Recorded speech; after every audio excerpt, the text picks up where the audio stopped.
द्वितीय समाधीपान.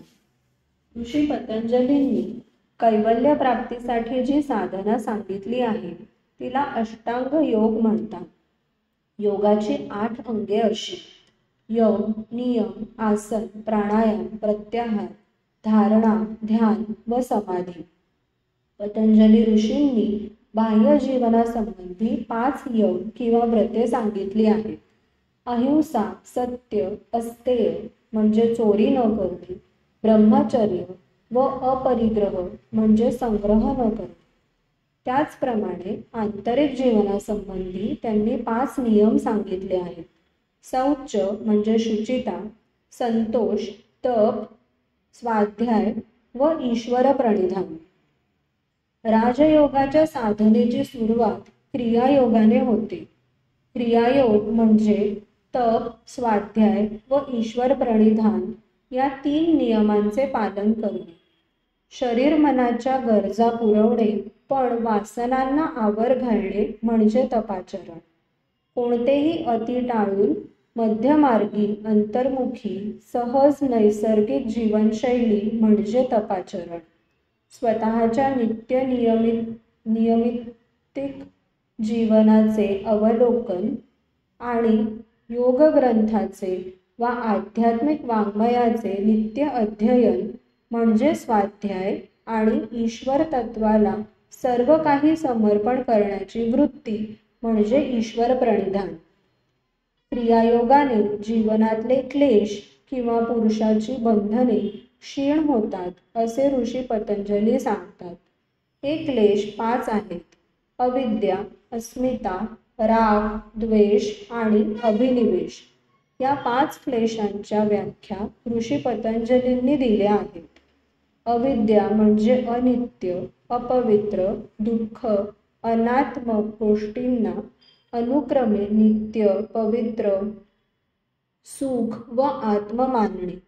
थोडक्यात म्हणजे वास्तव ज्ञानाचा अभाव म्हणजे अविद्या. या अविद्येतूनच अस्मिता म्हणजे अहमची भावना, राग म्हणजे आकर्षण, द्वेष म्हणजे विकर्षण व अभिनिवेश म्हणजे मृत्यूची भीती हे इतर 4 क्लेश क्रमशः निर्माण होतात. ध्यानाच्या साहाय्याने हे क्लेश नष्ट करता येतात. पंचक्लेशांमध्ये पूर्वसंचिताचे मूळ आहे.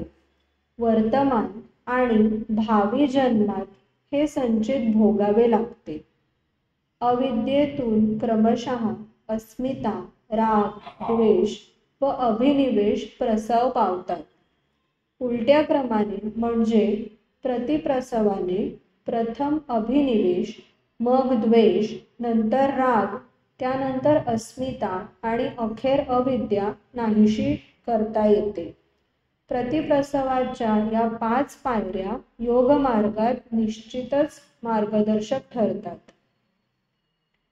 ऋषी पतंजली सांगतात की केवळ ईश्वर प्रणिधानाने देखील संप्राज्ञ समाधी साधू शकते. पतंजली ऋषींचा ईश्वर सर्वसामान्यांच्या ईश्वर संकल्पनेहून पार वेगळा आहे हे लक्षात ठेवले पाहिजे. पुरुष व प्रकृती या 2 मूलतत्वांसारखे तिसरे एक मूलतत्व म्हणजे ईश्वर, 5 क्लेश व कर्मविपाक यांचा स्पर्शही न होणाऱ्या विशेष पुरुषाला ऋषी पतंजली ईश्वर मानतात. त्याचे प्रतीक म्हणजे ओंकार. ओंकाराच्या जपाने योग्याला ईश्वराशी एकरूप होता येते. यमनियमांनंतर ऋषी पतंजली आसनासंबंधी सांगत आहेत. हठयोगातील आसनांची यादी त्यांनी सांगितलेली नाही. आसन स्थिर व सुखद असावे असे ते सांगतात. त्यानंतर त्यांनी प्राणायामाचे 4 प्रकार सांगितले आहेत. नंतर ते प्रत्याहाराची म्हणजे इंद्रिय अंतर्मुख करण्याच्या प्रक्रियेची व्याख्या करतात.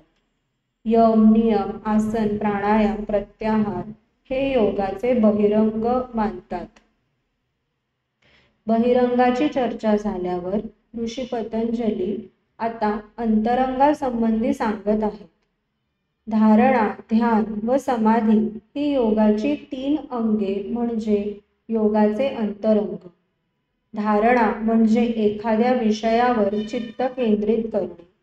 त्यातूनच पुढे ध्यान साधते.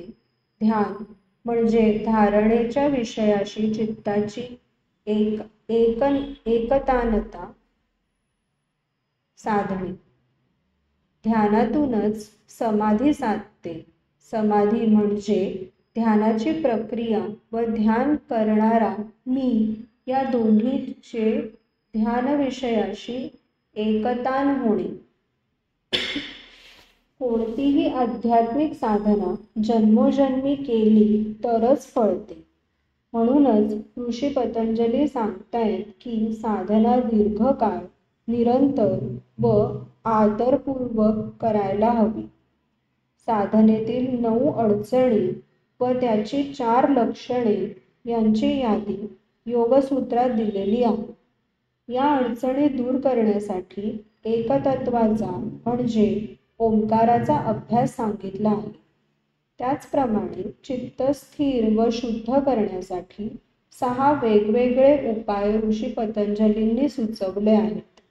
योगाची सारी साधना कैवल्य प्राप्तीसाठी असली तरी साधनेचे उपफळ म्हणून छोट्या मोठ्या उपलब्धी व सिद्धी योग्याच्या पदरात अनाहूतपणे पडतात. त्याची चर्चा 3ऱ्या विभूतिपादामध्ये पतंजली ऋषींनी केलेली आहे.